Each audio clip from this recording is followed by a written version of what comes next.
இயேசு கிறிஸ்து நாமத்தினாலே உங்கள் யாவரையும் வாழ்த்துகிறேன்.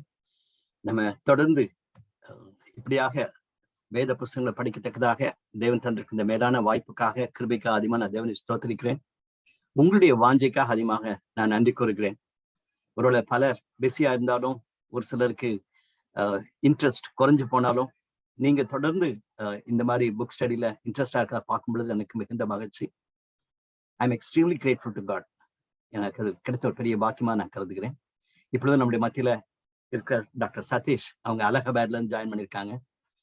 அவங்களுடைய அர்ப்பணிப்புக்காக, அவங்களுடைய வாஞ்சிக்காக நான் அதிகமாக தேவனை ஸ்தோத்திரிக்கிறேன். அவங்க இப்போ நம்மள ஜபத்தில் நடத்துவாங்க. Satish. Good evening uncle. Voice கேக்குதா அங்கிள்? கேக்குது Satish. Let's pray. Our gracious Heavenly Father, thanks for this wonderful day given us, and thanks for this wonderful time, Lord. And thanks for helping us in this Bible study.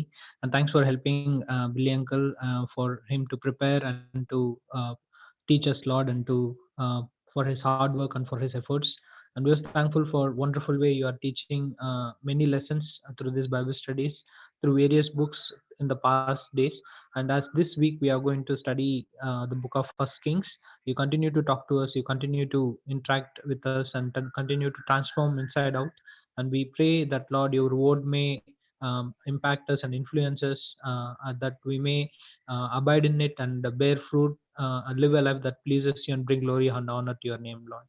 And continue to, Lord, impact all the people who are watching this message through live or through later in the YouTube. Continue to bless them and guide them, Lord. Both the sessions of Tamil and English, we pray and are seeking your guidance and your help in this matter, Lord. As Billy Uncle is going to take this session, unite with him, and we pray that, Lord, help us to have a meaningful time throughout this Bible study, and continue to we are upholding Billy Uncle and all the technical team who are being supporting for this efforts, Lord. And we pray and submit everything into your mighty hands, Lord. Talk to us through the First Kings, Lord, and continue to help us correct ourselves, so that, Lord, our lives be a fragrance that will reflect your name, that will show your glory, Lord. And we pray that you hold our hands and guide us. In Jesus' mighty name we pray. Amen. Amen. Thank you so much, Satish. Thank you. Thank you.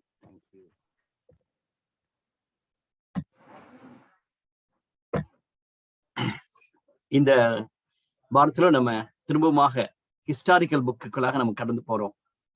போன வாரம் fashion week டைம்ல இந்த லூக்கா புத்தகத்தை படித்தது ரொம்ப சந்தோஷமான ஒரு காரியம். அது தொடர்ந்து குட் ஃப்ரைடே ஈஸ்டர் சமயத்திலும் ஆண்டவர் கண்டிப்பாக நம்மோடு கூட இடைப்பட்டிருப்பான்னு நான் திட்டமா நம்புறேன். 1 சாமுவேல் 2 சாமுவேல் புத்தகத்தை படித்த பின்பு ஒரு கேப்புக்காக நம்ம வெயிட் பண்ணோம். இப்ப திரும்பவுமாக 2 சாமுவேல் புத்தகத்தினுடைய கண்டினியூஷனாக நம்ம இப்ப பார்க்க போகிறோம். நம்ம அப்படியே பார்த்தது போல ஹீப்ரு பைபிள்ல 1 சாமுவேல் 2 சாமுவேல் புத்தகங்கள் சேர்ந்திருக்கும். அதை தொடர்ந்து 1 ராஜாக்கள் 2 ராஜாக்கள் புத்தகம் ஒரே புத்தகமாக காணப்படுகிறது. செப்டுவஜென்ட் என்று அழைக்கப்படுகிற, அதாவது ஹீப்ரு பைபிளை கிரீக்குக்காக டிரான்ஸ்லேட் பண்ண போகும்பொழுதுதான் அவங்க 2ஆ பிரித்து 1 ராஜாக்கள் இந்த 2 ராஜாக்கள் சொல்லி பிரித்திருக்கிறாங்க. இந்த 2 புத்தகங்களையும் நம்ம பார்க்கும் பொழுதும் சரி, அது இப்ப நான் இன்னைக்கு இந்த வாரம் நம்ம பார்க்க போற 1 ராஜாக்கள் புத்தகத்தை பார்க்கும் பொழுது இஸ்ரவேலுடைய சரித்திரத்தை, த நேஷனல் ஹிஸ்டரி, அதை பிப்ளிக்கல் பெர்ஸ்பெக்டிவ்ல அல்லது தெய்வீகத்தின் சரித்திரமாக நம்ம பார்க்கிறோம். கண்டிப்பாகவே வேர்ல்ட் ஹிஸ்டரி அங்க எழுதப்பட்டிருக்கும். இதோடு கூட மற்ற செக்குலர் ஹிஸ்டரியும் குறிப்பிடப்பட்டிருக்கும். குறிப்பாக சாலமோனுடைய ஞானத்தை குறித்து நம்ம அதிகமாக பேசிக் கொண்டிருக்கிறோம். அவரை குறித்து அந்த காலத்துல இருந்து உலகமே பேசிக் கொண்டிருக்கிறது. அதனால செக்குலர் ஹிஸ்டரி இருக்கிறது. ஆனா நம்ம படிக்கிறது பரிசுத்த ஆவியானவர் தன்னுடைய தாசன் மூலமாக எழுதப்பட வேண்டும் என்ற காரியங்களை எழுதினதை நம்ம படிக்கிறோம். அதை நம்ம மனசுல வைத்துக் கொள்ள வேண்டும். யார் எழுதினதுன்னு சொல்லிட்டு ரொம்ப ஷோரா தெரியல. ஒரு சிலர் எரேமியா எழுதியிருக்க கூடும் சொல்லிட்டு எதிர்பார்க்கிறாங்க. பின்னால 1 நாளாகவும் 2 நாளாகவும் நம்ம படிக்க போகிறோம். அதுதான் கடைசி எழுதப்பட்ட ஹிஸ்டாரிக்கல் புக்ஸ். அதுக்கு முன்னாலேயும் அதனுடைய முன்பகுதியாக எரேமியா எழுதியிருக்க கூடும் சொல்லிட்டு நம்பப்படுகிறது. அது ஒரு முக்கியமான ஒரு காரியம் கிடையாது. ஆனா பரிசுத்த ஆவியானவர் சரித்திரத்தை நாம் புரிந்து கொள்ள அளவுக்கு நமக்கு அது பிரயோஜனமா இருக்கத்தக்கதாக எழுதப்பட்டதை நம்ம பார்க்கலாம். இந்த 1 ராஜாக்கள் புஸ்தகத்தை நம்ம பார்க்கும் பொழுது அது தாவீதனுடைய கடைசி நாட்களிலிருந்து துவங்கி தேசம் 2ஆக பிரிந்து யூதா மற்றும் இஸ்ரவேல் 2 பக்கத்திலும் இருக்கிற ராஜாக்கள்ல ஒரு சிலரை குறித்து நம்ம படிக்க போகிறோம். ஆனா நம்ம 2 ராஜாக்கள் புஸ்தகத்தை படிக்கும் பொழுது இதனுடைய கண்டினியூஷனாகவே இருக்கிறது என்பதை நம்ம பார்க்கலாம். அதனால தாவீதனுடைய கடைசி நாட்களிலிருந்து நடைபெற்ற சரித்திரத்தின் ராஜாக்களின் சரித்திரங்களை பற்றி நம்ம படிக்கிறோம். இது மோர் ஆஃப் பயாலஜிக்கல் ஸ்ட்ரக்சரா இருந்தாலும் கூட, இந்த ராஜாவுக்கு பின்பாக அவர் இருந்தாரு இவர் இருந்தாருன்னு சொல்லிட்டு எழுதப்பட்டாலும் கூட அதிகமாக நம்ம அறிந்து கொள்ள வேண்டிய ஒரு காரியம் இறையியல் சார்ந்ததாக இருக்க நம்ம பார்க்கலாம். அதுல தேவன் அவங்க எவ்வளவு தூரத்துக்கு சார்ந்து இருந்தாங்க, அதனால தேவனுடைய ஆசீர்வாதத்தை எவ்வளவு தூரத்துக்கு பெற்றுக்கொண்டாங்க, தேவனுடைய சாபத்தை எவ்வளவு பெற்றுக்கொண்டாங்க என்பதையும் நம்ம பார்க்கிறோம். ஸோ அதனால சிம்பிளா ஒரு ராஜாவை குறித்தா நம்ம படிக்கிறது கிடையாது, அந்த ராஜாவுடைய காலத்துல நடைபெற்ற இறையியல் காரியங்கள் நம்ம பார்த்து கொண்டிருக்கிறோம். நம்ம ஞாபகத்தில் வைத்துக் வேண்டிய காரியம் என்னன்னா, இந்த நாட்களில தான் இஸ்ரவேலுடைய மிக அதிகமான ஞானமான காரியங்கள் எல்லாம் எழுதப்பட்டதை நம்ம பார்க்கணும். குறிப்பாக விஸ்டம் லிட்ரேச்சர் என்று அழைக்கக்கூடிய பிரசங்கி மற்றும் நீதிமொழிகள், உன்னத பாட்டு, இவைகளெல்லாம் இந்த நாட்களில வந்ததுதான். காரணம் அது 3மே சாலமோன் எழுதினது. நம்ம ஃபியூச்சர் டேஸ்ல அந்த படிக்கும் பொழுது நம்ம இதை கண்டிப்பா ரெஃபர் பண்ணுவோம். ஸோ 1 ராஜாக்களுடைய காலத்துல தான் அந்த 3 அருமையான புத்தகங்கள் எழுதப்பட்டதாகவும், அதோடு கூட சங்கீதத்தில் இருக்கிற ஒரு சில சங்கீதங்கள் கண்டிப்பாகவே இந்த காலத்துல எழுதப்பட்டதாக நம்ம பார்க்கலாம். அதிகமான சங்கீதம் தாவீதனுடைய காலத்தில் எழுதினது, அதனால 2 சாமுவேலுடைய காலத்துலதான் நம்ம சேர்க்கணும்.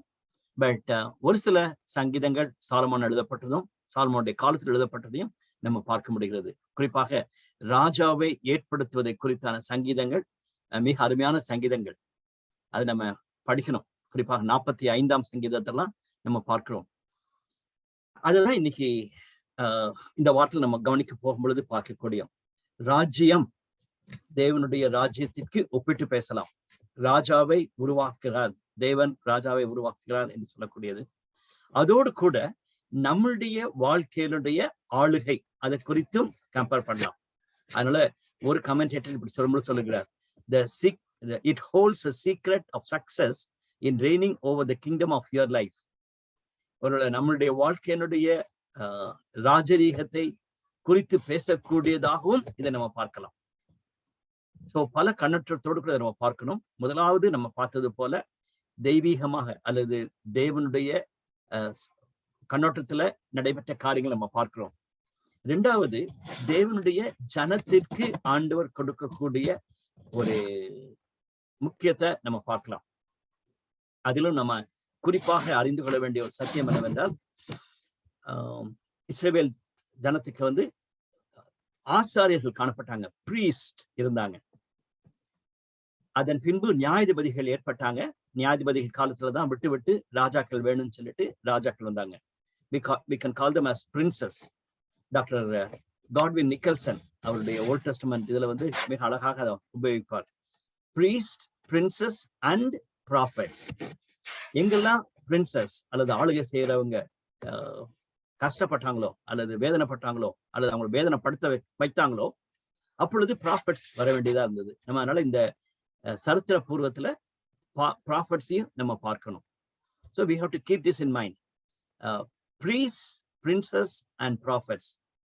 And definitely நான் இங்க மென்ஷன் பண்ண வேண்டியது என்னன்னா, இது வரைக்கும் நீங்க டாக்டர் காட்வின் நிக்கல்சனுடைய ஓல்ட் டெஸ்டமென்ட் கோர்ஸ் படிக்காம வந்தீங்கன்னா கண்டிப்பா நீங்க பார்க்கணும் அவருடைய creative way of teaching and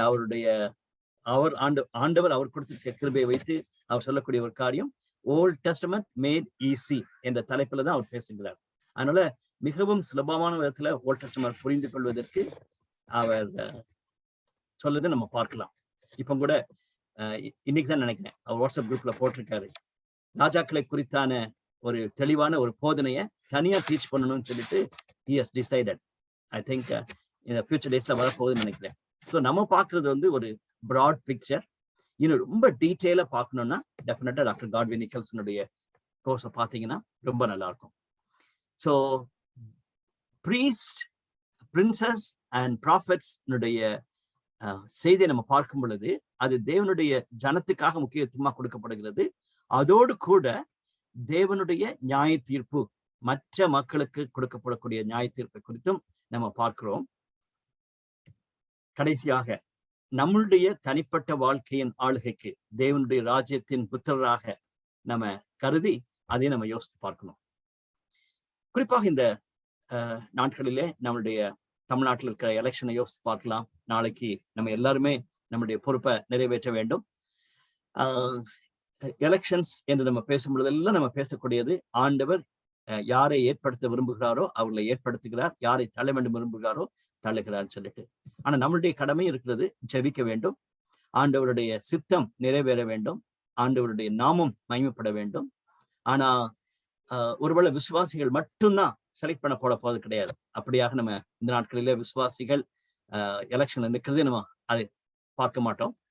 ஆனா மிக முக்கியமான ஒரு காரியம் நீதி, நியாயம், தேவனுக்கு பயப்படக்கூடிய தன்மை, ஏழை ஒடுக்கப்பட்ட மக்கள் இருக்கிற கரிசனை, அதோடு கூட தேவனுடைய ஆசீர்வாதம் அந்த தேசத்தின் மேல தங்குவதற்கான தலைவர்களை தேவன் தெரிந்திருக்கணும்.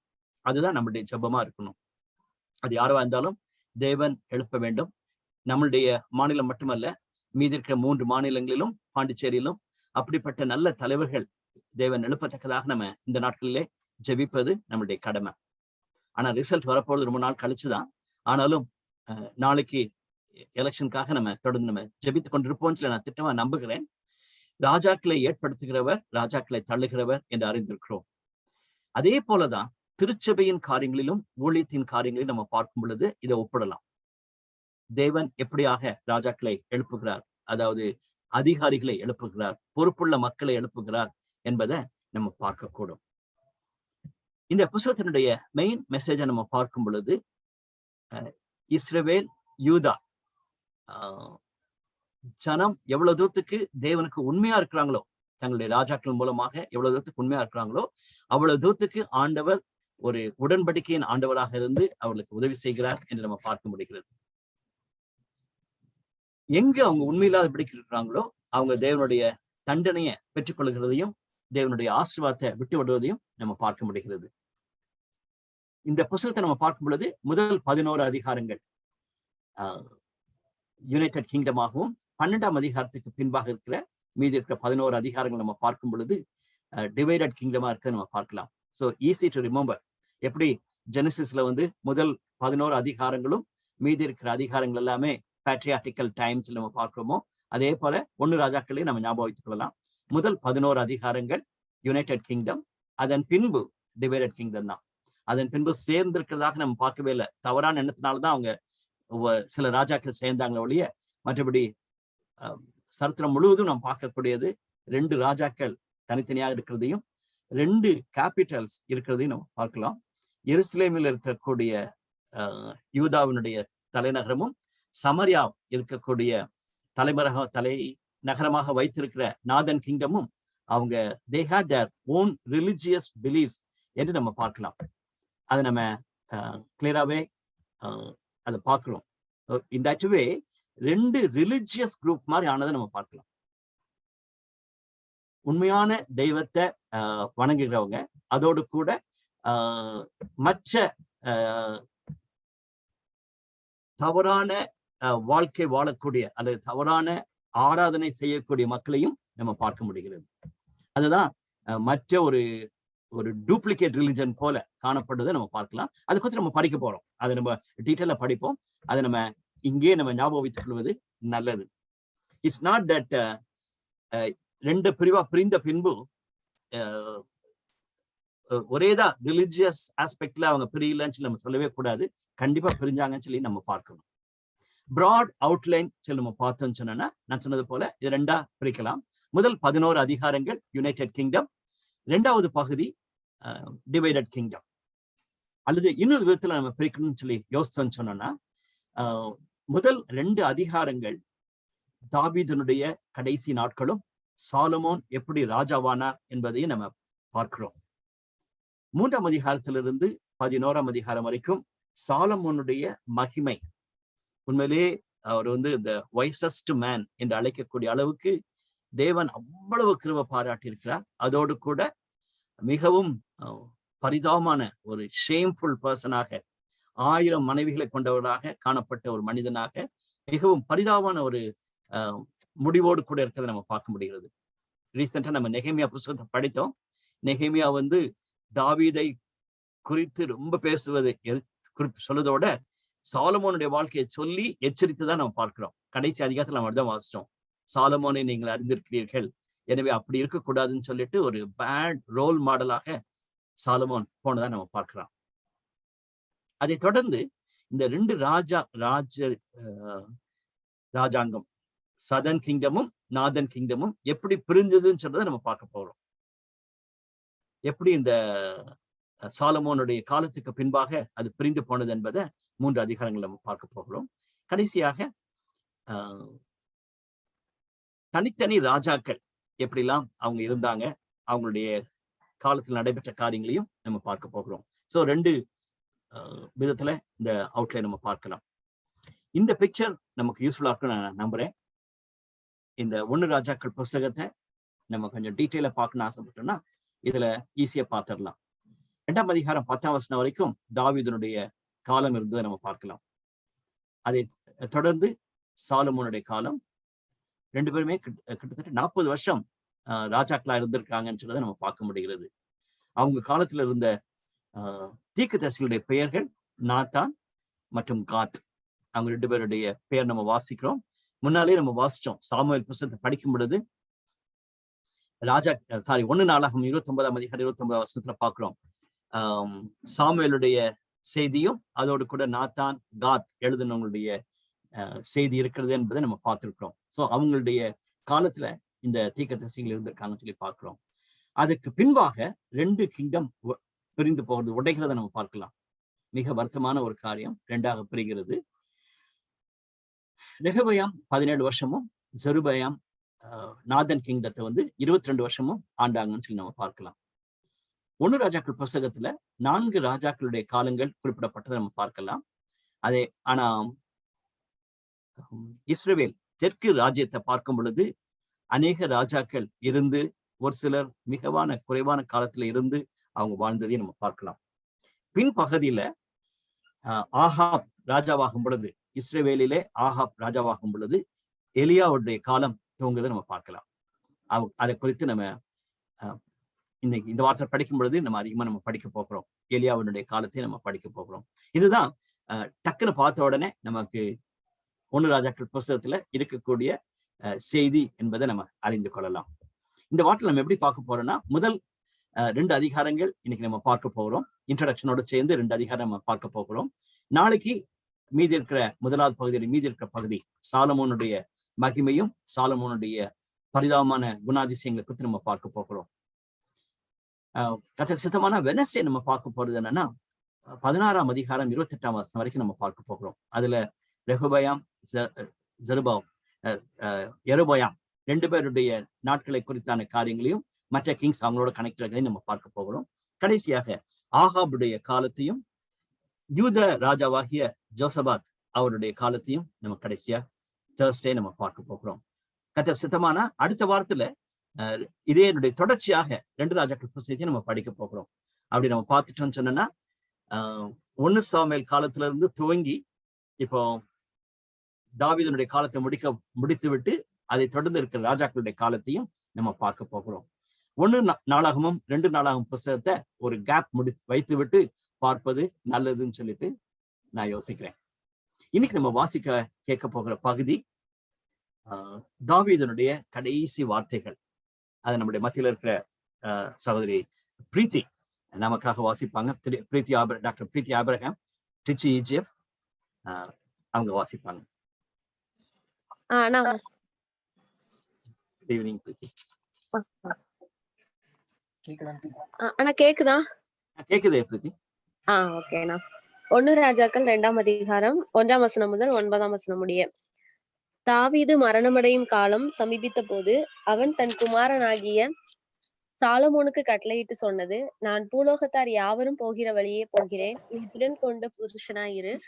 நீ என்ன செய்தாலும், நீ எங்கே போனாலும், எல்லாவற்றிலும் புத்திமானாய் இருக்கிறதற்கும், கர்த்தர் என்னை குறித்து, உன் பிள்ளைகள் தங்கள் முழு இருதயத்தோடும், தங்கள் முழு ஆத்துமாவோடும் எனக்கு முன்பாக உண்மையாய் நடக்கும்படிக்கு, தங்கள் வழியை காத்து கொண்டால், இஸ்ரவேலின் சிங்காசனத்தின் மேல் வீற்றிருக்கத்தக்க புருஷன் உனக்கு இல்லாமற் போவதில்லை என்று சொன்ன தம்முடைய வார்த்தையை திடப்படுத்துகிறதற்கும், மோசேயின் நியாயப்பிரமாணத்தில் எழுதியிருக்கிறபடி, நீ உன் தேவனாகிய கர்த்தருடைய கட்டளைகளையும், கற்பனைகளையும், நியாயங்களையும், சாட்சிகளையும் கைக்கொள்ள, அவர் வழிகளில் நடக்கும்படிக்கு, அவருடைய காவலை காப்பாயாக.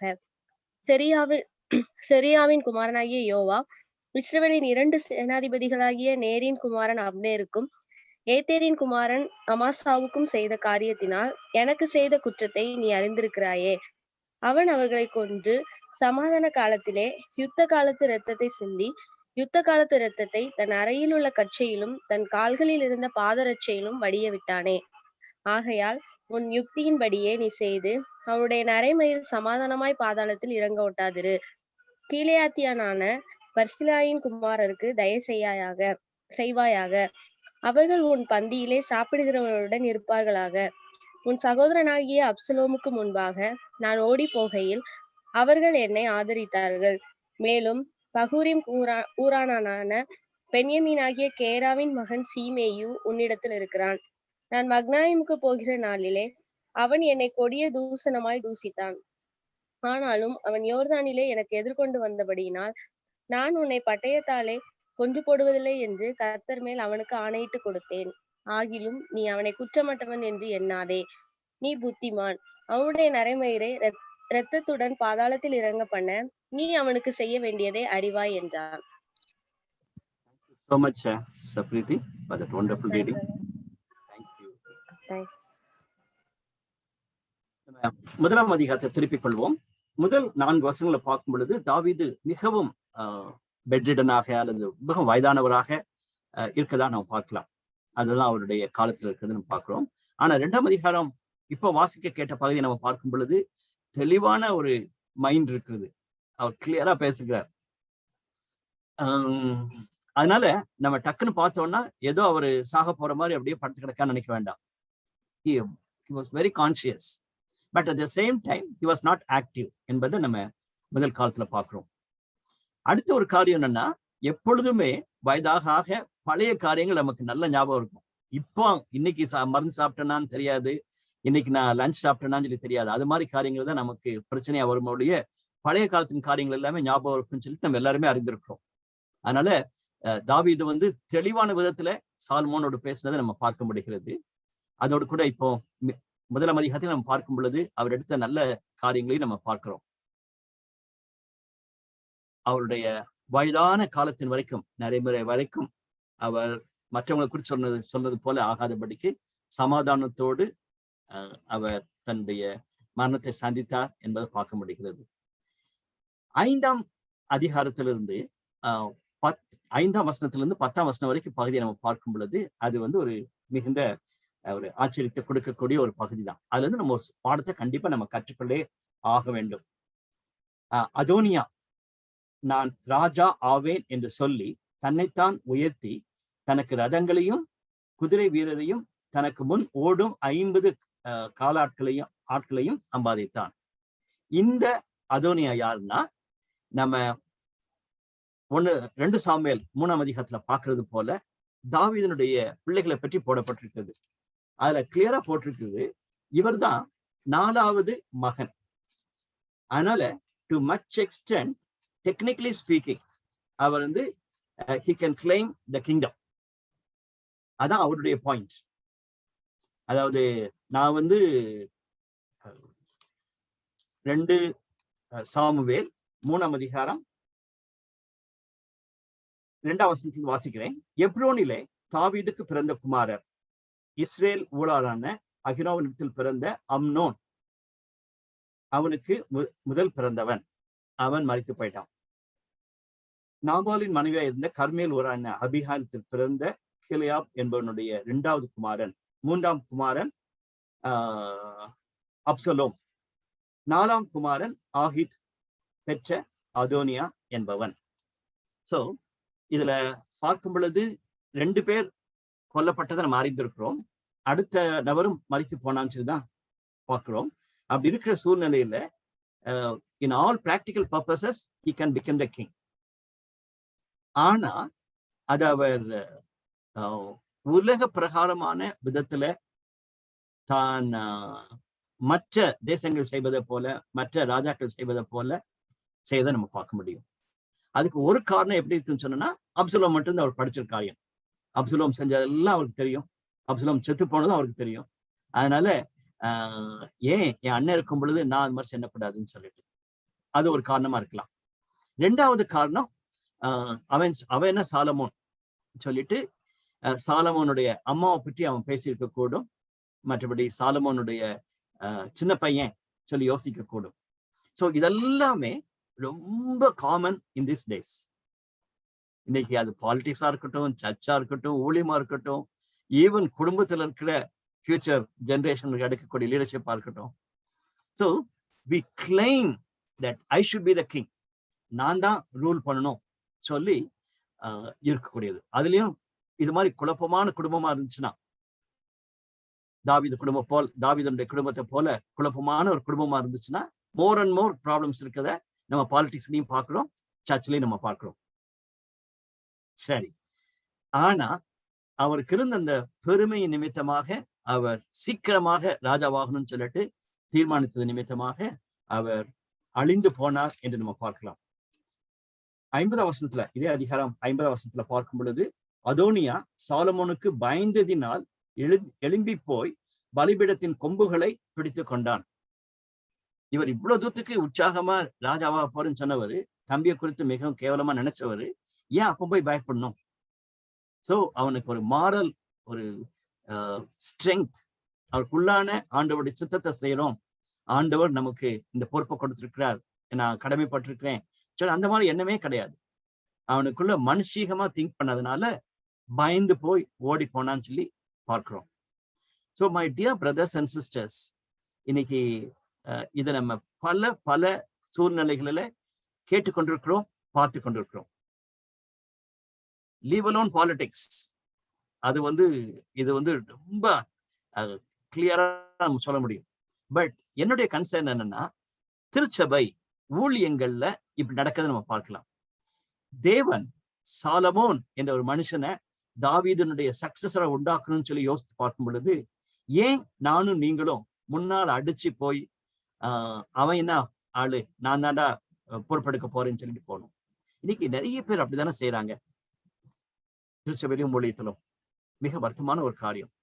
எனவே அதுல ஒரு we have a lesson, powerful lesson we have learned ன்னு சொல்லி பார்க்கிறோம். இப்படி இருக்கும் பொழுது 11ஆம் வசனம், அப்பொழுது நாத்தான் அந்த தீர்க்கதரிசி, அந்த நாத்தான் தான் சொல்றாரு, தாவீத எச்சரித்து சொல்லும் பொழுது, நீயே அந்த மனுஷன் சொல்லிட்டு எச்சரித்து சொன்ன அதே நாத்தான் தான் இன்னைக்கு வந்து சாலமோனின் தாயாகிய பத்சேபாளை நோக்கி, நம்முடைய ஆண்டவனாகிய தாவீதுக்கு தெரியாமல் ஆக்கீத்தின் குமாரனாகிய அதோனியா ராஜாவாகிற செய்தியை நீ கேட்கவில்லையா? இப்பொழுதும் உன் பிராணனையும் உன் குமாரனாகிய சாலமோனின் பிராணனையும் தப்புவிக்கும்படி நீ வா, உனக்கு நான் ஆலோசனை சொல்லுவேன்.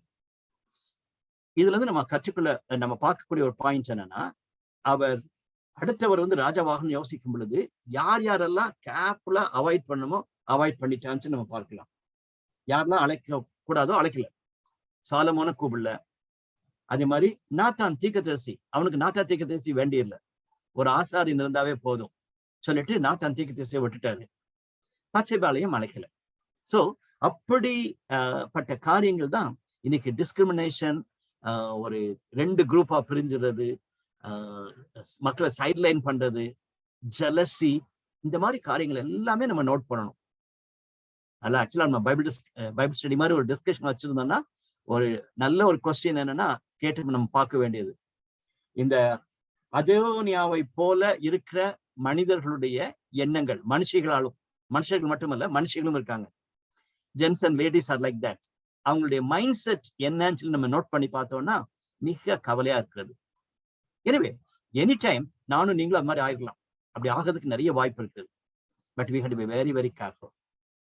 ஆனா நாத்தான் ஏதோ ஒடுக்கப்பட்டதுனால அல்லது அவரை ஒதுக்கிட்டதுனால தீர்மானிக்காதபடிக்கு உண்மையான கரிசனையோடு கூட அவர் பத்சேபாளுக்கு உதவி செய்கிறார் என்று நம்ம பார்க்கலாம். அதே போல அவர் சொன்னதுபடியே பத்சேபாள் போய் தாவீது ராஜாவை போய் பார்க்கிறார். 16ஆம் வசனத்துல பத்சேபாள் குனிந்து ராஜாவை வணங்கினாள் என்று நம்ம பார்க்கிறோம். அப்பொழுது ராஜா, உனக்கு என்ன வேணும் என்று கேட்டான். அதற்கு அவள், என் ஆண்டவரே, எனக்கு பின் உன் குமாரனாகிய சாலமோன் ராஜாவாகி அவனே என் சிங்காசனத்தில் மேல் வீற்றிருப்பான் என்று நீர் உம்முடைய தேவனாகிய கர்த்தரை கொண்டு உமது அடியாளுக்கு ஆணையிட்டீரே. So that means it's clear that David ரொம்ப கான்சியஸா உயிரோடு இருக்கிற தன்னுடைய மூத்த பையனாகிய அதோனியா ராஜாவாக போவது கிடையாது. சாலமோன், பத்சேபாள் மூலமா பிறந்த சாலமோன் தான் அவருடைய ராஜாவாக போகிறான்னு சொல்லிட்டு முன்னாலே குறிப்பிட்டு சொல்லியிருக்கிறார். அதை குறிப்பிட்டு அதை வைத்து அவள் பேசி ராஜாவாக்கினான்னு சொல்லி நம்ம பார்க்கலாம். அதை தொடர்ந்து தாவீதுக்கு நாத்தான் செய்தி கொடுத்த உடனே அதனுடைய சீரியஸ்னஸ் அவர் பார்க்கிறாரு. வெயிட் பண்ணி சரி பார்க்கலாம், அவன் எப்படி வராம பார்ப்போம், ஒருவேளை அப்சலோம் போல நம்மளை விரட்டி விட்டது போல சாலமோனை விரட்டுறானான்னு சொல்லி பார்த்துட்டு பிறகு டிசைட் பண்ணுவோம் அப்படிலாம் அவர் யோசிக்கவே இல்லை. Immediately he announced Solomon is going to be the king. அதுல இருந்து நான் ஒரு காரியம் பார்க்கறது என்னன்னா, வயதாக ஆக நமக்கு இருக்கிற ஒரு பிரச்சனை என்னன்னா காலம் தள்ளி போடுறது. சரி பார்ப்போம், we will see time will tell us சொல்லிட்டு சில டிசிஷன்ஸை நம்ம செய்யறதுக்கு நிறைய வாய்ப்பு இருக்குது. இப்படி பிரச்சனையா போச்சா, சரி பத்சேபா நீ பேசாம அமைதியாரு, நான் பாத்துக்கிறேன், we will wait for some time, என் காலத்துக்கு பிறகு நம்ம நாத்தான் டிசைட் பண்ணிக்குவோம் அப்படிலாம் சொல்லியிருக்கலாம். அதெல்லாம் ஒன்னும் சொல்லாதபடிக்கு he took a decision, quick decision சொல்லி பார்க்கலாம். ரெண்டாவது காரியம், எப்பொழுதுமே நமக்கு இருக்கிற அடுத்த ஒரு வீக்னஸ் என்னன்னா, முன்னால நடந்ததை டக்கு நம்ம பார்க்கக்கூடியது. இது முன்னால நடந்துருச்சு, அவனுடைய அண்ணன் அப்சலோம் இதே மாதிரிதான் எனக்கு பண்ணான், அதே மாதிரி இப்போ என்னுடைய பையன் சாலமோனுக்கும் வந்திருக்கிறது. சோ அதனால நான் ஓடி போனது போல சாலமோனும் ஓடி போக வேண்டியிருக்குமோ சொல்லிட்டுலாம் தாவீது யோசிக்கவே இல்லை. That's also another lesson we have to learn. Past experiences we have to learn. பழைய எக்ஸ்பீரியன்ஸ் நம்ம பழகிக்கணும், ஆனா அது நம்மளை தாக்கக்கூடாது. அதே மாதிரிதான் நடக்கும்னு சொல்லிட்டு நம்ம யோசிக்க கூடாது. We have to take right decision according to God's will and God's people. Like Nathan போல தேவனுடைய மக்கள் இருக்கும் பொழுது கடவுளுடைய சித்தத்துக்கு நம்ம ஒப்பு கொடுத்திருக்கிறோம் என்ற உறுதியோடு கூட நம்ம போக வேண்டும். அதன் நிமித்தமாக சாலமோன் ராஜாவாகிறார். அதை கேள்விப்பட்ட அதோனியா சப்மிட் பண்ணி தான் ஆக வேண்டி இருந்துச்சு. 41ஆம் வசனத்துக்கு பின்பா நம்ம பார்க்கிறோம், அதோனியாவும் அவனோட இந்த எல்லா விருந்தாளிகளும் போஜனம் பண்ணி முடித்த பின்பு அதை கேட்டார்கள். யோவாப் எக்கால சத்தத்தை கேட்ட பொழுது நகரத்தில் உண்டாயிருந்த ஆரவாரம் என்ன என்று விசாரித்தான். அவன் பேசிக் கொண்டிருக்கையில் ஆசாரனாகிய அபியத்தாரின் குமாரன் யோனத்தான் வந்தான். அப்பொழுது அதோனியா, உள்ளே வா, நீ கெட்டிக்காரன், நீ நற்செய்தி கொண்டு வருபவன் என்றான். யோனத்தான் அதோனியாவுக்கு பிரதித்தமாக, ஏதோ தாவீது ராஜாவாகிய நம்முடைய ஆண்டவன் சாலமோனை ராஜாவாக்கினாரே. அவர் செலிப்ரேட் பண்ணிட்டு இருக்காங்க, புதிய ராஜாவை செலிப்ரேட் பண்ணிட்டு இருக்கோம், உண்டாக்கி இருக்கோம்னு சொல்லிட்டு. ஆனா அப்பொழுதே தாவீதுடைய குயிக் டிசிஷன் நிமித்தமாக எல்லாமே மாறி போனதை நம்ம பார்க்கலாம். சோ இன்னைக்கு நம்மளுடைய கிறிஸ்டியன் ஃபெலோஷிப்ல, கிறிஸ்டியன் சர்ச்சஸ்ல அப்படிப்பட்ட ஆவிக்குரிய காரியங்கள் நடைபெறணும். அதோடு கூட இந்த பாயிண்ட் நான் ஆட் பண்ண விரும்புகிறேன். இன்னைக்கு நம்ம லீடர்ஸ் தப்பு செய்வதை மட்டும் நம்ம சொல்லக்கூடாது, அவரோடு கூட இருக்கிற மற்ற மக்கள் நம்மளை போல இருக்கிறவங்க அவங்களும் நம்ம எச்சரிக்கப்படுகிறோம். இந்த யாத்திராகமம் 23:2 பாருங்க, நீங்க மற்றவங்களோட சேர்ந்திருந்து தவறான காரியத்தை செய்யாதீங்கன்னு சொல்றாரு. அதாவது தேவன் மோசேயின் மூலமாக பல கற்பனைகளை கொடுத்து திட்டமாக 10 கட்டளைகளை யாத்திராகமம் 20ஆம் அதிகாரத்துல படிக்கிறோம். அந்த 10 கட்டளைகள் கொடுத்த பின்பு அநேக கற்பனைகள் கொடுக்கப்படுகிறது. இதெல்லாம் செய்யாதீங்க, இதெல்லாம் நீங்க செய்யுங்க சொல்லி, தேவனுடைய மனிதர்களா இருந்தீங்கன்னா, தேவனுக்கு பயந்தவர்களா இருந்தீங்கன்னா இதெல்லாம் செய்யக்கூடாதுன்னு சொல்லி சொல்லக்கூடிய ஒரு காரியத்துல இதையும் போடப்பட்டிருக்கிறது. 2ஆம் வசனம், தீமை செய்ய திரளான பேர்களை பின்பற்றாதிருப்பாயாக. Very clear. Don't follow the crowd in doing good or doing wrong. My goodness. இன்னைக்கு யோவாப் சொல்லிட்டாரு, தாவீது ராஜாவுடைய மூத்த பையன் சொல்லிட்டான், கிரௌட் வந்துருச்சு போலான்னு சொல்லிட்டு. அதான் நம்ம பார்க்கிறோம். போன வாரத்துல நம்ம குட் ஃப்ரைடே சமயத்துல பார்க்கக்கூடிய ஒரு காரியம் அதுதான். கிரௌட் எல்லாம் சொன்ன உடனே ஜீசஸ் குறித்து ரொம்ப கேள்விப்பட்டிருக்க மாட்டாங்கன்னு நினைக்கிறேன். காரணம், ஜீசஸ் தான் கலிலேயில தான் அதிகமா இருந்திருக்காரு. இங்க எருசலேம்ல வந்து கொஞ்சம் தான் அவர் ஒர்க் பண்ணிருக்காரு. பட் எல்லாம் ஒரு சிலருக்கு நல்லா தெரியும், மூப்பர்களுக்கு தெரியும். தவறான மக்கள் சொல்ல சொல்ல கிரௌட் எல்லாமே கத்துறாங்க. அதை கண்மூடித்தனமாக they say that அவரை சிலுவையில் அறையும் சிலுவையில் அறையும் சொல்லி கத்துனாங்க. That is very unfortunate. இன்னைக்கு நம்ம ஒண்ணு கிரௌடோட சேர்ந்து நல்லா தெரியுது தப்புன்னு சொல்லிட்டு வேற வழி இல்லை, நம்ம கிரௌடோட சேரலன்னா நம்மளை ஓரம் கட்டிடுவாங்க நினைச்சிட்டு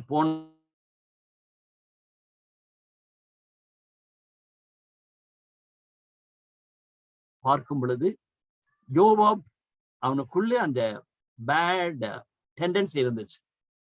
யார் யாரெல்லாம் பெரிய ஆள் ஆகுறாங்களோ அவங்களெல்லாம் தட்டணும்னு சொல்லி யோசித்து அவன் பெரிய ஆள் ஆகணும்னு சொல்லிட்டு இருந்த எண்ணங்கள் எல்லாமே இப்பொழுது வெளியே வர்றதை நம்ம பார்க்க முடிகிறது.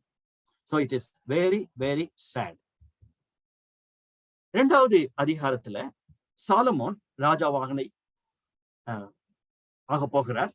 அதற்கு இப்போ நம்ம வாசிக்க கேட்ட முதல் பகுதியின் படி தாவீதனுடைய சார்ஜ் அல்லது அவர் கொடுக்கக்கூடிய திட்டமான செய்தி அழகாக பிரீத்தி வாசிச்சாங்க. Follow the Lord faithfully. நீ ஆண்டவரை பிடித்துக்கொள். ஆண்டவர் எனக்கு ப்ராமிஸ் பண்ணிட்டாரு, அதனால நீ கவலைப்படாம இருந்து சொல்லவே இல்லை. அதனால நம்ம அறிந்திட்டதுபடி sovereignty of God and responsibility of man should go together. அடிக்கடி இந்த பிரைஸை நம்ம கேட்டுக்கொண்டே இருக்கிறோம். sovereignty of God என்னன்னா, தாவீதுக்கு அவருடைய குமாரர் மூலமாக ராஜ்யங்கள் நிறைக்கப்படும் சொல்லிட்டு கடைசியில இயேசு கிறிஸ்துவுக்குள்ளாக அது நிறைவேறினதாக நம்ம காஸ்பல் படிக்கும்போது நம்ம பார்க்கிறோம். நானும் நீங்களும் அப்படிப்பட்ட ப்ராமிசஸ, ஆண்டவர் கொடுக்கக்கூடிய ப்ராமிசஸ நினைவுல வைத்திருக்கணும். ஆனா சாலமோனை போல we should not take it lightly. That's true. எங்க அப்பா சொன்னாரு, அது உண்மைதான். ஆனா அவருக்கு என்ன தெரியும், என்னுடைய ப்ராப்ளம் என்னன்னு சொல்லி அவருக்கு என்ன தெரியும்னு சொல்லிட்டு ஒரு சிலர் சொல்ல நம்ம கேட்கிறோம். நம்மளும் அப்படி எடுத்துக்கொள்வதற்கு நிறைய வாய்ப்பு இருக்கிறது. அந்த first generation leaders, first generation Christians and first generations என்னது ஒரு கமிட்டி மெம்பர்ஸ், அவங்களெல்லாம் பார்க்கறதுக்கும் அவங்க இப்ப மாதிரி கிளியரா சொல்லியிருப்பாங்க, ஜோம் பண்ணிருப்பாங்க, டெடிகேஷன் வச்சிருப்பாங்க, எல்லாம் செஞ்சிருப்பாங்க. ஆனா அதுக்கு பிறகு வர லீடர்ஸ், அதுக்கு பிறகு வர கமிட்டி மெம்பர்ஸ், அதுக்கு பிறகு வரக்கூடிய விசுவாசிகள் அதை சீரியஸா எடுக்கிறது கிடையாது. ஸோ சாலமோன்ட்டு இருந்து இன்னைக்கு மாலை வேளையில அந்த ஒரு பாடத்தையும் நம்ம கற்றுக்கொள்ள வேண்டும். நீ உண்மையா இருந்து வாழ் என்று சொல்றது நின்று விடாதபடிக்கு நீ ஞானமா மக்களுக்கு என்ன செய்ய வேண்டும் என்ற காரியத்தையும் தாவீது சொல்லுகிறார். இது வந்து நம்ம யோசிக்க வேண்டிய ஒரு கேள்வி. Is it right? தாவீது சாகிறதுக்கு முன்னால மனுஷர்ல சாகடிடான்னு சொன்னது ரைட்டா சொல்லி ஒரு கேள்வி நமக்கு நார்மலா வர்றது உண்டு. அது கமெண்டேட்டர்ஸும் டிஸ்கஸ் பண்றாங்க. Very true. நம்ம யோசிக்க வேண்டிய ஒரு காரியம். சாகும் பொழுது, எப்பா நான் சாக போறேன், நீ ஒழுங்காரு, உன் பிள்ளைகளெல்லாம் நீ பார்த்து கொண்டு அவங்களெல்லாம் பக்தியா வழி நடத்துன்னு சொல்லிட்டு அதோடு முடிச்சுட்டு போயிருந்துக்கலாமே. ஏன் மீதி இருக்க ஒரு 5-6 வசனங்களை, ஒரு 4-5 வசனங்களை ஆட் பண்ணி யோவாபை குறித்து அவர் குறிப்பிட்டு சொல்லுகிறார், அதே போல சீமையை குறித்து அவர் குறிப்பிட்டு சொல்லுகிறார் என்று நம்ம பார்க்கிறோம். அதனுடைய அர்த்தம் என்னவென்றால், தேவன் அன்புள்ளவர், தேவன் தன்னுடைய திட்டத்தை நிறைவேற்றுகிறவர், அதே நேரத்துல தேவன் நீதியுள்ள தெய்வம். அவர் நீதி நியாயத்தை விரும்பக்கூடியவர் என்பதை நம்ம பழைய ஏற்பாட்டின் காலத்துல பார்க்கணும். ஒருவேளை நம்ம இன்னைக்கு மற்றவங்களை கொலை செஞ்சிடணும் என்று நம்ம பேச வேண்டாம். காரணம், அடுத்த பகுதியில ஃபுல்லா பார்த்தோம்னா 13ஆம் வசனத்திலிருந்து 46ஆம் வசனம் வரைக்கும் ஒரே அடி கொல்லுதெல்லாம் பயங்கரமா கொண்டு போட்டதை நம்ம பார்க்கலாம். சாலமோன், நீங்க இமேஜின் பண்ணி பாருங்களேன், ரொம்ப ஒரு யங் சாலமோன். அவன் பொறுப்பெடுத்த உடனே கிளியர் பண்ண வேண்டியதெல்லாம் கிளியர் பண்ணிட்டான்னு சொல்லி நம்ம பார்க்கலாம். ஒரு சில நிமிஷங்கள் நம்ம அதை நம்ம மனசுல வச்சு நம்ம பேசணும், யோசிக்கணும். சாலமோன் செஞ்சது ரைட்டா? தாவீது இறந்துட்டாரு, உடனே தான் பொறுப்படுத்த பிறகு வெட்டு குத்துன்னு சொல்லிட்டு இருந்தாரான்னு சொல்லிட்டு நம்ம யோசிச்சு பார்க்கணும். இன்னைக்கு அதே தான் நடக்குது. ஆக்சுவலா பாலிடிக்ஸ்ல தான் நடக்குது. ஒரு பார்ட்டி போய் இன்னொரு பார்ட்டி வந்துச்சுன்னா, ஒரு தலைவர் போய் இன்னொரு தலைவர் வந்துட்டாருன்னா, உடனே யார் யாரெல்லாம் பழைய தலைவர்களோட சேர்ந்து இருந்தாங்களோ ஓரங்கட்டிரு அல்லது கொண்டு போட்டுரு சொல்லிட்டு தான் இருக்கிறத நம்ம பார்க்கலாம், அல்லது ஜெயில பிடிச்சு போட்டுரு. சர்ச்சிலையும் அதே மாதிரிதான். ஒரு எலெக்ஷன்ல ஒரு குரூப் தோத்துட்டாங்கன்னா, தோத்த மக்களை குறித்து ஒரு கனம், ஒரு கொடுக்க வேண்டிய மதிப்பு, அதை யோசிக்கிறதே கிடையாது. நான் ஜெயிச்சுட்டேன், அதனால அவங்க இருக்கும் பொழுது என்னெல்லாம் பண்ணாங்களோ அதுக்கு நான் ஆப்போசிட்டா பண்ணுவேன்னு சொல்றத இன்னைக்கு பார்த்து கொண்டிருக்கிறோம். அது நம்ம பாலிடிக்ஸ்லயும் சர்ச்சிலையும் இன்னைக்கு பார்க்கிறோம். அதே தான் சாலமோன் பண்ணாரான்னு சொன்னா இல்லை, இல்லை. யாராவது சாலமோன் பண்ணதை கோட் பண்ணி நாங்க செய்யறோம்னு சொன்னாங்கன்னா, they have to be very careful. அந்த இன்டர்பிரிட்டேஷன் பிரின்சிபல்ஸ, வேதத்தை நம்ம புரிந்து கொண்டு அதை நம்முடைய வாழ்க்கைக்கு அதை அப்ளை பண்ண போறோம் சொல்ற அந்த பிரின்சிபல்ஸ்ல we have to be very very careful. அப்படின்னா சாலமோன் செய்த காரியத்தை நம்ம எப்படி புரிந்து கொள்ள முடியும்? முதலாம் அதிகாரத்தினுடைய கடைசி பகுதியில பார்க்கும் பொழுது, அந்த அதோனியா நம்ம பார்த்தது போல அவன் ஓடி போய் பிடிச்சுக்கிறான், பயந்து போய் பலிபீடத்துல இருக்கிற கொம்புகளை பிடிச்சு கொள்கிறான். அப்போ சாலமோனுக்கு சொல்றாங்க, இது மாதிரி உன்னுடைய பிரதர் ராஜாவாகணும்னு ஆசைப்பட்டாரு, கொஞ்ச நாள் ராஜாவும் இருக்குன்னு செலிப்ரேட் எல்லாம் பண்ணாரு, இப்போ பலிபீடத்தின் கொம்பை பிடித்து கொண்டான்னு சொல்லிட்டு. அப்பொழுது சாலமோன், அவன் யோக்கியன் என்று விளங்க நடந்து கொண்டால் அவன் தலைமையில் ஒன்றும் தரையிலே விழப்போகிறதில்லை. Look at that.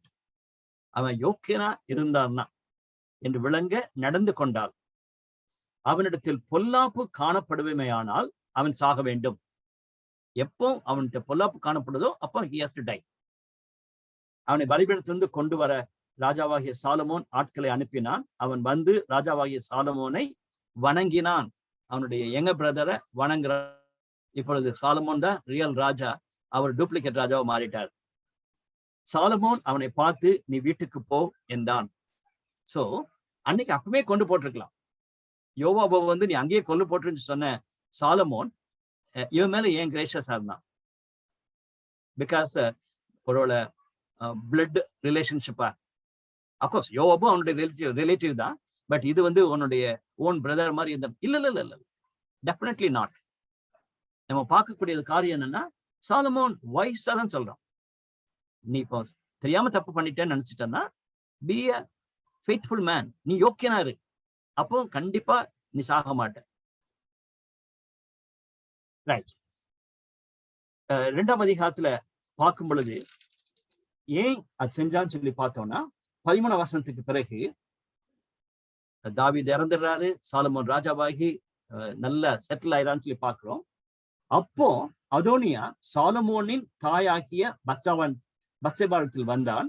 நீ சமாதானமாய் இருக்கிறாயா என்று அவள் கேட்டதற்கு, சமாதானம்தான் வருகிறாயா என்று கேட்டதுக்கு வருகிறேன் என்று சொல்லிட்டான். Are you peaceful? Yes, very much peaceful காரியத்துக்கு நான் வரேன், உன்னை கொல்றதுக்காக இல்ல, உன்னுடைய மகனை கொல்றதுக்காக வரல, I have come with a request ன்னு சொல்லிட்டு.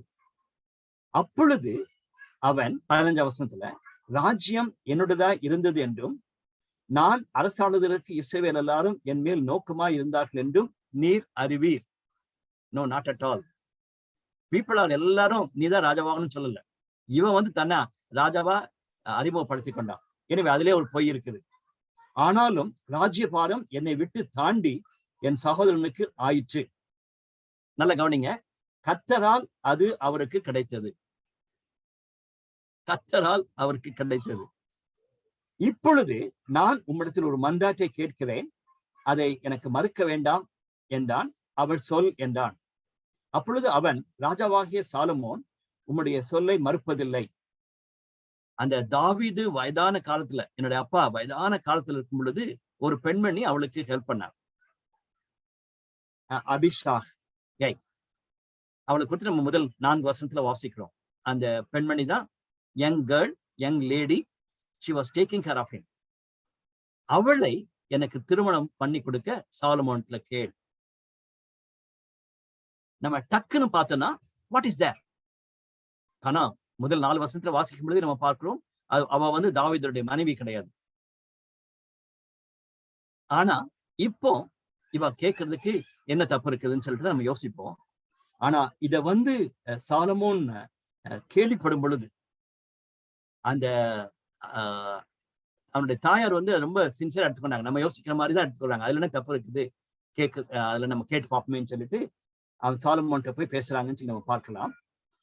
பின்பு சாலமோன் 23ஆம் வசனத்துல, அதோனியா இந்த வார்த்தையை தன் பிராணனுக்கு சேதமாக இருந்தால் தேவன் அதற்கு சரியாகவும் அதற்கு அதிகமாகவும் எனக்கு செய்ய கடவர் என்று கர்த்தர் மேல் ஆணையிட்டு, இப்பொழுதும் இன்றைக்கு அதோனியா கொலையுண்பான் என்று என்னை திடப்படுத்தினவரும் என்னை தன் தகப்பனாகிய தாவீதின் சிங்காசனத்தில் வீற்றிருக்க பண்ணி தாம் சொன்னபடி எனக்கு வீட்டை கட்டவுமாகிய கர்த்தருடைய ஜீவனை கொண்டு சொல்லுகிறேன் என்று சொல்லி, ராஜாவாகிய சாலமோன் போய் அவங்களெல்லாம் 3 பேரையும் கொண்டு போட்டதை நம்ம பார்க்கலாம். இந்த மனுஷனை கொண்டு போட்டது காரணம் என்னன்னா, அந்த பெண்மணியை திருமணம் பண்ணான்னா definitely he is going to claim his kingdom. தாவீது தான் ராஜாவா இருந்தாரு. அவனோடு கூட இருந்த கடைசி நாட்களில் இருந்த பெண்மணி தான் அவள். அதனால நான் வந்து தாவீதுனுடைய சக்சஸர் என்று அவன் கிளைம் பண்ண போறான். அப்படிதான் சாலமோன் பார்க்கிறார். Very true. அதனால he was killed. அபியாத்தர் அவர் வந்து நாத்தானை ஓவர்டேக் பண்ணிட்டு அவர் ஆசாரியனா இருந்து அதோனியாவுக்கு போய் ஹெல்ப் பண்ணிடலாம்னு சொல்லிட்டு போனவர். அவரை வந்து ரிமூவ் பண்ணிட்டு இன்னொரு நபரை ஆசாரியனை வைக்கிறத நம்ம பார்க்கலாம். அதே போல யோவாபை வந்து சாலமோன் கொண்டு விடுவதாக நம்ம பார்க்கலாம். அதற்கு தொடர்ச்சியாக நம்ம பார்க்கும் பொழுது யோவாபுடைய காலம் ஓடி போய் அவன் பலிபீட தண்டையில் நிற்கிறான் என்றும் ராஜாவாகிய சாலமோனுக்கு அறிவிக்கப்பட்டது. சாலமோன் யோய்தாவின் குமாரனாகிய பெனாயாவை அனுப்பி, நீ போய் அவன் மேல் விழு என்றான். பெனாயா கர்த்தரின் கூடாரத்துக்கு போய் அவனை பார்த்து, வெளியே வா என்று ராஜா சொல்லுகிறார் என்றான். அதற்கு அவன், நான் வரமாட்டேன், இங்கேயே சாவேன் என்றான். ஆகையால் பெனாயா ராஜாவினிடத்தில் போய், யோவாப் இன்னபடி சொல்லி இன்னபடி எனக்கு மறு உத்தரவு கொடுத்தான் என்று இது நல்லா கவனிங்க. சாலமோன் சொன்ன காரியம் அவனை வெளியே கொண்டு வந்து கொல்லுன்னு சொல்லல, அவன் போய் நீ விழுன்னு சொல்லிடுறார். That is also wrong. By then Solomon has lost his கண்ட்ரோல்னு சொல்லிட்டு நம்ம பார்க்கலாம். ஏன் சொன்னா, பலிபீடத்துல தேவனுடைய ஆலயத்துக்குள்ளாக கொலை செய்யப்படக்கூடாது. அது that's a very clear word. அப்படி இருக்கும் பொழுது அவன் யோசிக்காதபடிக்கு யோவாப் மேல அவ்வளவு எரிச்சலா இருக்காரு. தாவீதும் கிளியரா சொல்லிட்டார், யோவாப் வந்து கண்டிப்பா பீஸ்ஃபுல்லா சாகக்கூடாதுன்னு சொல்லிட்டு. அதனால he said you go and kill him. ஆனா பெனாயா ரொம்ப தாட்ஃபுல்லா வந்து சொல்றதை நம்ம பார்க்கலாம். பெனாயா வந்து சொல்றான், அவன் வெளியே வர மாட்டேன்னு சொல்றான், நான் உள்ளே வச்சு கொல்லலாமான்னு சொல்லிட்டு தான் கேட்டுட்டு பெர்மிஷன் வாங்கிட்டு போய் அவனை அங்கேயே கொண்டு போட்டான்னு சொல்லி நம்ம பார்க்கலாம். பட்டயத்தால் கொண்ட அவனுடைய இரத்த பழியை அவனுடைய தலையின் மேல் திரும்ப பண்ண வருவாங்கன்னு சொல்லிட்டு அவனை கொண்டு போட்டதாக நம்ம பார்க்கிறோம். அதே போல சீமாய் அவரை குறித்தும் தாவீது சொல்கிறார். ஃபர்ஸ்ட்ல நான் வந்து உன்னை கொல்ல மாட்டேன், நீ என்ன ஆண்டவன் உன்னை அலோவ் பண்ணான்னு சொல்லிட்டு நீ திட்டிட்டு போஞ்சலி விட்டேன். அவன் திரும்பி வந்த பிறகு ரொம்ப ரொம்ப அமைதியா இருந்து ஆசீர்வாதத்தை பெற்றுக்கொள்வது போல இருந்தான். ஆனா he was unfaithful சொல்லிட்டு நம்ம பார்க்கிறோம். அதனால தாவீது அவனுக்கு ப்ராமிஸ் பண்ணதுனால கொல்லல. பட் சாலமோன் சொல்லும்போது சொல்லிட்டாரு, நீ ஞானவான், உன்னுடைய ஞானத்தை யூஸ் பண்ணி காரியத்தை செய்யன்னு சொல்றாரு. அதே போல சீமாயையும் அவர் அழைத்து அவனை கொண்டு போட்டான்னு நம்ம பார்க்கிறோம். சரி, இதெல்லாம் ஒருத்தனை வந்து கொல்லல, அந்த ஆசாரியனை கொல்லல, அவரை வந்து ரிமூவ் பண்ணிடுறார், அந்த பொறுப்புல இருந்து எடுத்துடுறார். மற்ற 3 பேரையுமே எக்ஸிக்யூட் கொன்னதாக நம்ம பார்க்கலாம். இன்னைக்கு நம்மளுடைய அப்ளிகேஷன் பார்ட்டுக்கு வந்தோம்னு சொன்னோம்னா, we need to be very careful. எங்கெங்கெல்லாம் நம்மளுடைய திருச்சபையில, நம்மளுடைய குடும்ப சூழ்நிலையில, இயக்கத்தின் காரியத்துல தேவனுக்கு விரோதமான காரியங்கள் நடைபெறுகிறதோ, தேவனுக்கு பிரியமில்லாத காரியங்கள் நடைபெறுகிறதோ, அதை வந்து நம்ம எச்சரித்து சொல்லணும். ஒருவேளை நம்ம சாலமோனை போல ராஜாவானோம்னா ஞானமா காரியங்களை செய்யணும். தாவீது அதை 2 தடவை சொல்றாரு, நீ ஞானவான், நீ ஞானமா செய்யன்னு சொல்றாரு. பட் அதே நேரத்துல we have to be very very careful. நம்மளுடைய மோட்டிவ் என்ன என்பது மிக மிக my dear brothers and sisters, இந்த கிளாஸுக்கா நான் ப்ரிப்பேர் பண்ணும் பொழுது it is really heavy in my heart. இன்னைக்கு நிறைய ஊழியங்கள்ல, நிறைய திருச்சபைகளில் இப்படிப்பட்ட மக்களை நம்ம தூக்கி வெளியே வச்சிருக்க வேண்டியது. வைக்காம இருக்கிறதுனாலதான் ஊழியமும் ரொம்ப கஷ்டப்படுது. அது வந்து நேஷனல் லெவல்ல இருக்கலாம், இன்டர்நேஷனல் லெவல்ல இருக்கலாம், அல்லது லோக்கல் லெவல்ல இருக்கலாம். எப்படி இருந்தாலும் சரி, நமக்கு நல்லா தெரியுது அவங்க ஆண்டவருடைய சித்தத்துக்காக அழைக்கப்பட்டவங்க கிடையாது. அவங்க they are very much human and then they are the real problematic people. அதனாலதான் ஊழியம் வளர மாட்டேங்குது. அதனாலதான் திருச்சபை எழுச்சி பராமரிக்குன்னு சொல்லி பார்க்கும் பொழுது நம்ம we have to be careful. உடனே உங்களுக்குள்ள ஒரு கேள்வி என்ன கேட்கணும்னு ஆசைப்படுவீங்க. Who are we to judge? அது நல்ல ஒரு கேள்வி. நம்ம யாரு அவங்களை ஜட்ஜ் பண்றதுன்னு சொல்லிட்டு. பட் அதுலயுமே we need God's grace. அதான் நான் சொல்றேன். இப்ப நான் என்னுடைய துடிப்பு நான் அடிக்கடி நான் பேசிக்கொண்டு நான் பாக்குறேன். காஸ்ட் ஃபீலிங் என்று சொல்லும் பொழுது வாட் இஸ் தேட்? இன்னைக்கு அது ரொம்ப காமன். அதாவது சம்திங் லைக் ஒண்ணுமே இல்ல, காஸ்ட் ஃபீலிங் தான் என்ன அதெல்லாம் இருக்குதுன்னு சொல்லிட்டு இருக்கிறத நம்ம கேட்கிறோம். Look at the politics, look at the church. அப்படியே இருக்கிறத நம்ம பார்க்கிறோம். It pains me. ஆண்டவருடைய பார்வத்துல நம்ம எல்லாரும் ஒண்ணுன்னு சொல்லி நம்ம பேசிட்டு கிறிஸ்துவுக்குள்ளாக கலாத்தியர் 3:18 படிச்சுட்டோம், கொலோசியர்ல படிச்சுட்டோம், எல்லாம் படிச்சுட்டோம், நம்ம எல்லாரும் ஒண்ணுன்னு சொல்லிட்டு. ஆனா மினிஸ்ட்ரின்னு வந்துச்சுன்னா, சர்ச்சுன்னு வந்துருச்சுன்னா அந்த ஃபீலிங் வந்துடுது.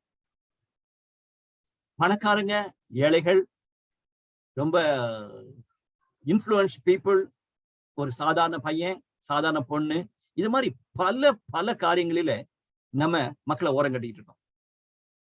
அது வந்து அநீதின்னு சொல்லி பார்க்கும் பொழுது, நமக்கே ஆவிக்குரிய மக்களை நம்ம தெரியும் பொழுது we have to be very very careful.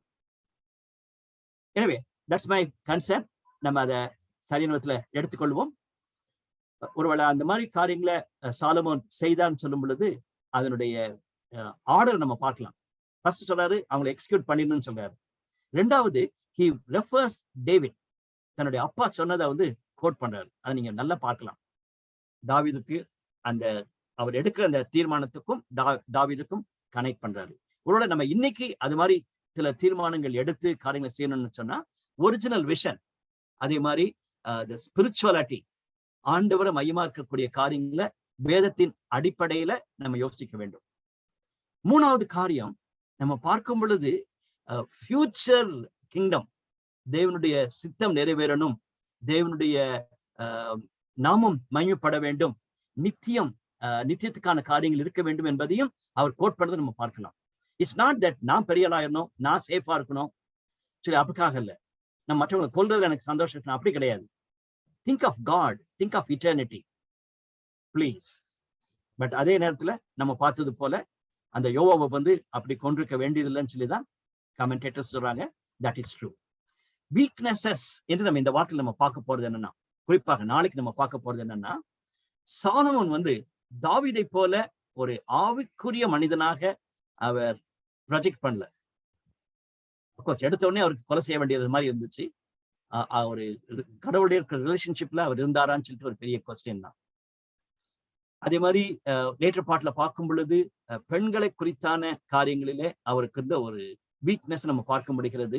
டெஃபினட்டா சாலமோனுடைய காரியத்தை நம்ம நாளைக்கு பார்க்கும் பொழுது that's what we are going to look at as a weakness. He is really great. அதே மாதிரி ஆண்டவருடைய ஆசீர்வாதத்தை நம்ம தாழ்த்தி ஒப்பு கொடுக்கும் பொழுது இருக்கிற காரியங்களை குறித்து அவர் கற்றுக்கொள்ளவே இல்லை. கடைசியா நம்ம இப்போ பார்த்தது போல லெவிட்டிக்கல் லைன், அதாவது ஆகமங்கள் புஸ்தகத்தை கவனமா படிச்சு, மோசேயின் மூலமாக ஆகமங்கள் கொடுக்கப்பட்டிருக்கிறது. அவர் மோசே டியூட்ரானமிலே சொல்லியிருக்காரு, சில நாட்களே உங்க ராஜாக்கள் வருவாங்க, இதை கவனிக்காம போனாங்கன்னா அவங்க தண்டனை ஃபேஸ் பண்ணுவாங்கன்னு சொல்லிட்டு அதுல சாலமோனும் சேர்ந்து விடுகிறான்னு சொல்லி பார்க்கிறோம். தாவீது அது ரொம்ப கவனமா இருக்கிறாரு, பட் சாலமோன் அந்த விஷயத்துல கேர்லெஸ்ஸா இருந்தான்னு சொல்லிட்டு நம்ம பார்க்கலாம். எனவே இன்னைக்கு நம்ம பார்த்ததின்படி சாலமோனுடைய தேவனுடைய சித்தத்தின்படி சாலமோனை உருவாக்கினார். சாலமோனுடைய மகிமையான துவக்க நாட்களை நம்ம பார்க்கிறோம். அவர் தேவனுக்கு முன்பாகவும் தன்னுடைய தகப்பனுக்கு முன்பாகவும் செய்த காரியங்களை நம்ம பார்க்கிறோம். ஆனா தொடர்ந்து அவர் ஒரு ஞானவானாக இருந்து காரியங்கள் செய்தாரான்னு சொல்லிட்டு we have to wait and see. தாவீது இப்ப நம்ம வாசிக்க கேட்ட பகுதியின்படி ஆவிக்குரிய காரியங்களிலே நம்முடைய சக்சஸரை கைட் பண்றோமா? தேவன் அன்புள்ளவர், தேவன் நீதியுள்ளவர், நியாயமுள்ளவர் என்பதை நம்ம கண்டிப்பா சொல்லணும்.